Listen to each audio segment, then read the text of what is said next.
రీసెంట్గా న్యూస్లో ఉన్న టాపిక్ ఏంటి? Brain eating amoeba. Brain eating amoeba. ఇక్కడ cases Kerala. Recently Kerala witnessing the brain eating amoeba cases.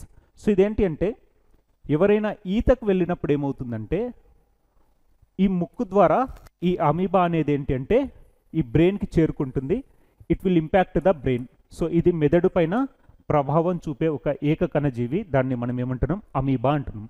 So ఎవరైనా ఈతకని వెళ్ళినప్పుడు, స్విమ్మింగ్ కోసం వెళ్ళినప్పుడు ఏంటి అంటే, ఈ అమీబా అనేది వారి ముక్కు నుంచి మెదడుకు వెళ్ళి అక్కడ మెదడు పైన ప్రభావాన్ని చూపించే అవకాశం ఉంది. దాన్ని మనం ఏమంటున్నాం అంటే బ్రెయిన్ ఈటింగ్ అమీబా అంటున్నాం. ఎక్కడ?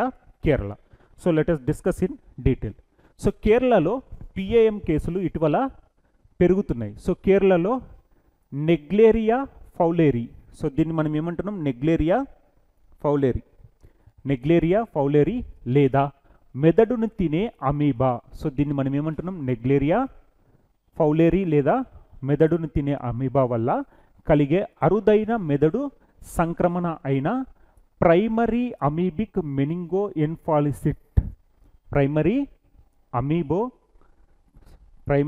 Amoebic meningo encephalitis.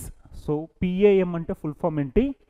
Primary amoebic meningoencephalitis. So full form అనేది మనకు చాలా ఇంపార్టెంట్ ఎగ్జామినేషన్లో. పిఏఎం అంటే ఏంటి? Primary amoebic meningoencephalitis. ఓకేనా? యొక్క 3 కేసులు నమోదవడం జరిగింది. సో దీన్ని మనం ఏమంటున్నాం?